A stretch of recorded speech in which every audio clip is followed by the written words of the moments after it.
وہ بیچاری اماں انتظار کر رہی کہ بیٹا کب آتا۔ میرے بھائی یہ چیزوں کو سنو، سمجھو، اپنی زندگیوں میں انقلاب پیدا کرو۔ اور ہماری ماؤں سے میں اپیل کروں گا، آپ کے سامنے ایک زندہ مثال پیش کر رہا ہوں۔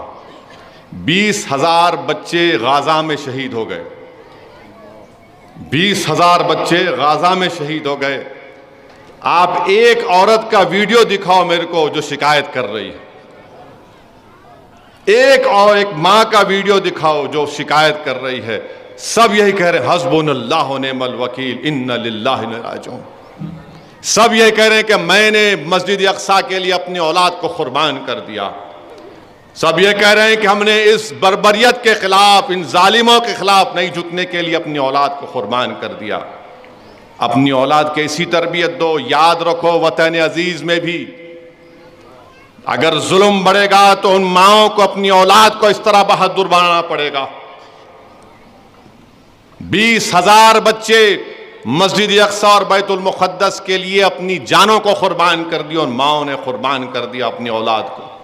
معصوم بچے ہیں، 6 مہینے کے، 1 سال کے، 2 سال کے۔ کم سے کم لوگ ڈیٹا بولتا ہے، لوگ بولتے ہیں کہ ہزاروں کی تعداد میں بچے یتیم بھی ہو چکے ہیں۔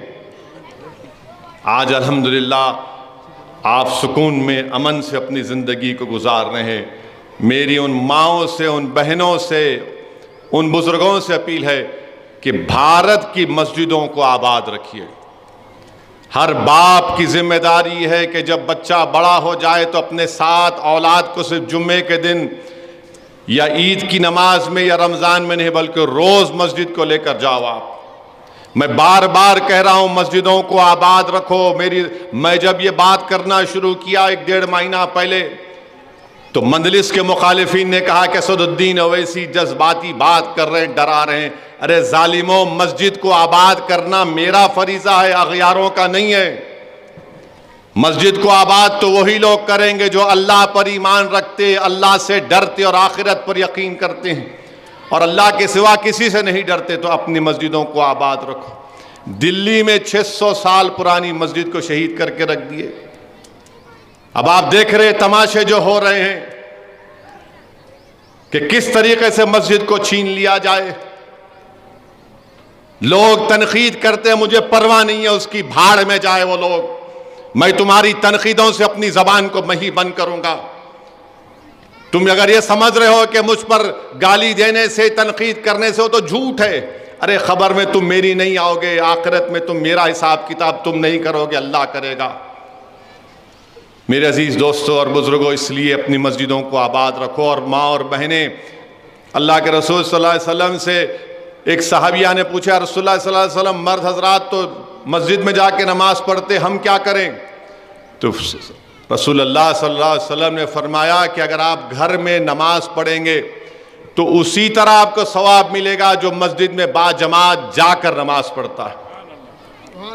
اللہ کے رسول صلی اللہ علیہ وسلم نے فرمایا کہ جو مائیں رات بھر جاگتی ہیں اپنی اولاد کو پالتے وقت، ان کو اس طرح کا اجر اور ثواب ملے گا جو ایک مجاہد پورے میدان میں باطل طاقتوں سے سامنے ٹھہر کر مقابلہ کرتا ہے۔ ان ماؤں کا کیا اجر ہوگا جن کی اولاد میں ڈاؤن سنڈروم ہوتا ہے یا ان کو مختلف بیماریاں ہوتی ہیں، ان کا مقام تو اللہ ہی جانتا ہے کیا ہوگا۔ بہرحال عزیز دوستوں اور بزرگوں، میری عزتدار ماں اور بہنوں، دین اسلام کو اگر بلندی ملی، کامیابی ملی تو صرف اور صرف قرآن اور سنت کی تعلیمات پر عمل کرنے سے ملی ہیں۔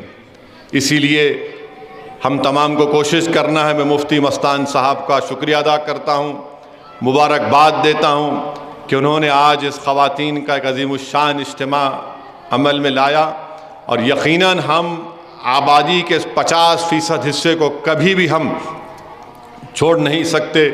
ہماری ذمہ داری ہے کہ ہم اپنی خواتین سے بھی بار بار ان کو بتاتے رہیں، اور اللہ کے رسول صلی اللہ علیہ وسلم کی سنت ہے۔ اللہ کے رسول صلی اللہ علیہ وسلم ہفتے میں بدھ کے دن خواتین کو بلا کر پردے کے پیچھے سے ان کو اسلام کی تعلیمات دیتے تھے۔ بلکہ امام مالک رحمۃ اللہ علیہ کی صاحبزادیاں، امام مالک جب اپنے شاگردوں کے ساتھ بیٹھ کر وہ حدیث کو پڑھتے اور غلط پڑھتے تو امام مالک کی صاحبزادیاں لکڑی کو مار کر بتاتی کہ غلط پڑھے. تو یہ چیزیں ہیں جس پر آپ کو ہم کو غور کرنا ہے. میں زیادہ وقت نہیں لینا چاہتا ہوں، بس آپ جیسا کہ مفتی مستان صاحب نے کہا کہ آپ مجلس اتحاد المسلمین کے لیے دعا کرتے رہیے. آپ اسد الدین اویسی کی شخصیت کے لیے مت کریے، میرے جیسے لاکھوں لوگ آئیں گے چلے جائیں گے، اس زمین کی غذا بن جائیں گے. جماعت باقی رہنا چاہیے، جماعت مضبوطی سے باقی رہنا چاہیے. اور رسول اللہ صلی اللہ علیہ وسلم کی حدیث ہے کہ بڑی جماعت کا ساتھ دو، ان ظالموں کا، ان باطلوں کا، ان منافقین کا ساتھ مت دو جو ہمارے اتحاد کو تارا تار کرنا چاہتے ہیں، جو ہمارے اتحاد کو توڑ کر انتشار کو عام کرنا چاہتے ہیں، اس لیے کہ وہ اپنی انانیت کو اس سرزمین پر منانا چاہتے ہیں.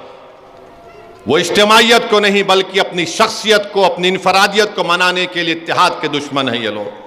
تب مجلس اتحاد المسلمین کے لیے دعا کرتے رہیے. وآخر دعوانا الحمدللہ رب العالمین.